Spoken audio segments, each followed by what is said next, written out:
అరసవల్లి శ్రీ సూర్యనారాయణ స్వామి ఆలయంలో రథసప్తమి మహోత్సవాలను ప్రశాంతంగా సురక్షితంగా నిర్వహించేందుకు జిల్లా అధికారులు పోలీసు యంత్రాంగం విస్తృత ఏర్పాట్లు చేసింది. భక్తులకు ఎటువంటి అసౌకర్యం కలగకుండా ప్రశాంతంగా దర్శనం కల్పించే విధంగా సమన్వయంతో పనిచేస్తూ ఏర్పాట్లు చేశామని అధికారులు చెబుతున్నారు. అయితే శనివారం అర్ధరాత్రి నుంచే క్యూలైన్లో ఉన్న భక్తులు మాత్రం అధికారులపై ఆగ్రహాన్ని వ్యక్తపరుస్తున్నారు. అరసవల్లి ఆలయంలో దర్శనం కోసం వచ్చి ఇబ్బందులు పడుతున్న భక్తులతో మా ప్రతినిధి రాంబాబు ఫేస్ టు ఫేస్. ఉత్సవాల సందర్భంగా అధికారులు ప్రత్యేకమైనటువంటి చర్యలు తీసుకున్నామని చెప్తున్నారు. అదేవిధంగా అధికారులు తీసుకున్నటువంటి ఈ కట్టుదిట్టమైనటువంటి భద్రతా వలయంలో ఎటువంటి ఇబ్బంది లేకుండా ఎటువంటి సౌకర్యానికి గురవకుండా అయితే మాత్రం భక్తులు ప్రశాంతంగా దర్శించుకున్నారని ఒకవైపు భక్తులు అధికారులు చెప్తున్నారు. ఈ నేపథ్యంలో భక్తులు కూడా మనతో క్యూ లైన్ లో ఉన్నారు. వాళ్ళు అడిగి తెలుసుకుందాం. అసలు చెప్పండి అమ్మా, ఇప్పుడు అధికారులు అయితే మాత్రం చాలా పకడ్బందీకి చేస్తున్నాం, ఏ ఒక్క భక్తులు కూడా ఇబ్బంది కలగకుండా వాళ్ళు ప్రశాంతంగా దర్శనం చేసుకుంటున్నారని అయితే వాళ్ళు చెప్తున్నారు. ఎలా ఉంది? మీరు లైన్ లో ఉన్నారు కదా? పకడ్బందీ జరిగింది. ఎక్కడ టికెట్ ఇచ్చుకొని ఇంచుమించు 4 hours లైన్ లో ఉంటే విఐపి అని చెప్పి వివిఐపి అని చెప్పి వాళ్ళతో పాటు వెళ్ళిపోతున్నారు మిగిలిన వాళ్ళందరూ కూడా. మరి మాకు వాళ్ళ డిఫరెన్స్ ఏముందండి? మరి వాళ్ళతో పాటు మాకు పంపించచ్చు కదా. కాదమ్మా, అంటే ఎవరికి కూడా ఇబ్బంది లేదు. ఎస్పీ గారు జిల్లా కలెక్టర్ గారు చెప్తున్నారు ఎవరికి ఇబ్బంది లేకుండా 500 రూపాయలు కావచ్చు టికెట్ తీసుకోకూడదు. మీరు ఇబ్బంది లేదు అన్నప్పుడు టికెట్ తీసుకోకండి. మీరు ఎప్పటి నుంచి లైన్ లో ఉన్నారు? ఎంత ఏ టికెట్? 3 hours ప్లస్ అవుతుంది ఉన్నాం. ఇప్పుడు ఇక్కడికి ఇంక రాలేదు. మాకన్నా వెనక్కి వచ్చి నేరుగా వెళ్తున్నారు. మరి వాళ్ళకి మాకు డిఫరెన్స్ ఎక్కడ ఉందండి? అంటే మీరు ఇప్పుడు 100 రూపాయల టికెట్ లో 500 రూపాయల టికెట్ తీసి ఇక్కడికి ఎంత సేపు ఎంత టైం నుంచి మీరు నడుస్తున్నారు? 4 hours అవుతుందండి. 4 hours నియర్ బై అవుతుంది. అంటే అక్కడ ఇప్పుడు అందరికి కూడా ఫ్రీ దర్శనం అవుతుంది, నీట్ గా ఉంది అంటున్నారు కదా. మరి ఇంతవరకు ఎందుకు ఇబ్బంది అవుతుంది అనుకుంటున్నారు మీరు? మరి ఎక్కడ అలౌ చేస్తున్నారండి? టికెట్ తీసుకుని ఎక్కడ అలౌ చేస్తున్నారు?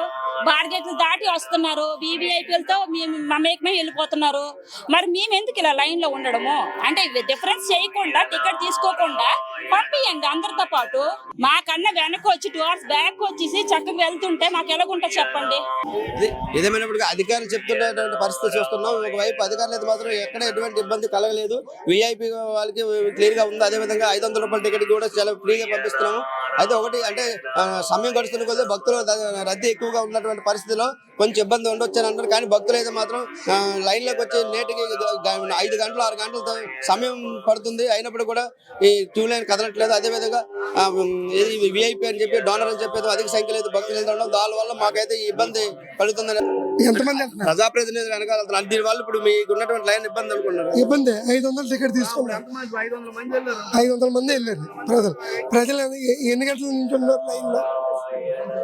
అది విఐపి అన్నది అది కరెక్ట్ కాదు. బాగాలేదు సిస్టమ్, బాగాలేదు సిస్టమ్ అసలు బాగాలేదు. చెప్పండి, మీరు చెప్పండి ఎక్కడికి వదులుతుందండి? 1 గంట లైన్ లో నుంచి ఉన్నాం. ఇప్పటికి ఇంతవరకు వెళ్ళలేదు లైన్. కనీసం 1 గంటకు వచ్చాం లైన్ లో.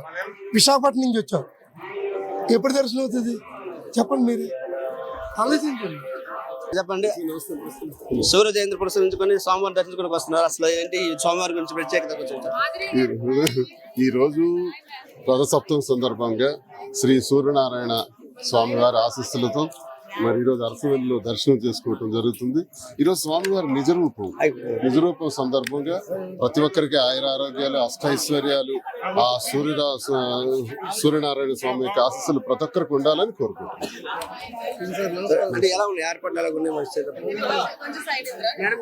ఏర్పాట్లు ఇంకా చాలదు, ఇంకా చాలా జాగ్రత్తగా చేయాల్సినటువంటి అవసరం ఉంది. జనం విపరీతంగా ఈ రోజు వస్తారు కాబట్టి ఇంకా పోలీస్ బందోబస్తు గట్టిగా చేయాలి. ఇంకా చాలా సివియర్ గా తీసుకోవాలి. గవర్నమెంట్ కూడా దీని మీద ప్రత్యేకమైనటువంటి దృష్టి పెట్టాలి. చిన్న లోపాలు ఉన్నాయని వింటున్నాం, ఇంకా సరిదిద్దాల్సినటువంటి అవసరం. ప్రస్తుతం ఎలా ఉందంటే అధికారులు చెప్పేది కంటే ఇప్పుడు ఉన్నటువంటి 500 లేదా డోనర్ పర్సన్స్ ఇబ్బందులు పడుతున్న పరిస్థితి ఇప్పుడు వస్తున్నటువంటి పరిస్థితి సిస్టమేటిక్ గా అయితే లేదు. పాసులు ఎందుకు ఇస్తున్నారు, ఎవరికి ఇస్తున్నారు? అసలు 300 రూపీస్ టికెట్ ఏంటి, 500 రూపీస్ టికెట్ ఏంటి? వాళ్ళు ఎలా రావాలి? మార్గం ఏంటి? ఒక పద్ధతి విధానం ఏమైనా ఉందా? ఏమాత్రం కూడా అసలు ఏర్పాట్లు ఏమాత్రం బాగలేవన్నది నా అభిప్రాయం. ఇంకా చాలా చేయాల్సినటువంటి అవసరం ఉంది. కేవలం ఆడంబరాలు పేర్లు ప్రచారం చేసుకోవటానికి వాటికే వాడుకుంటున్నారు తప్ప భక్తుల గురించి ఎవ్వరూ ఆలోచించట్లేదు ప్రభుత్వం ప్రత్యేకంగా. ఇంకా సరే అధికారులు స్పందించి ఎవరు 500 నుంచి 100 రూపాయలు అదే విధంగా డాలర్ బస్సులు అందరికి కూడా ఏ ఒక్కరికి కూడా సౌకర్యవంతమైనటువంటి దర్శనం జరగట్లేదు. అదేవిధంగా డబ్బులు చెల్లించి కూడా లైన్ లో గంటల తరబడి వెయిట్ చేయాల్సిన పరిస్థితి వస్తుంది అనేది వాళ్ళు అయితే కరాఖండకి చెప్తున్న పరిస్థితి. దీనిపైన చాలా ఘాటుగా అయితే మాత్రం దువ్వాడ శ్రీనివాస్ స్పందించారు. ఇది ఇక్కడ ఉన్న తాజా పరిస్థితి. నాయుడుతో రామకు శ్రీకాకుళం స్వతంత్రం. సూర్య జయంతి ఉత్సవాలు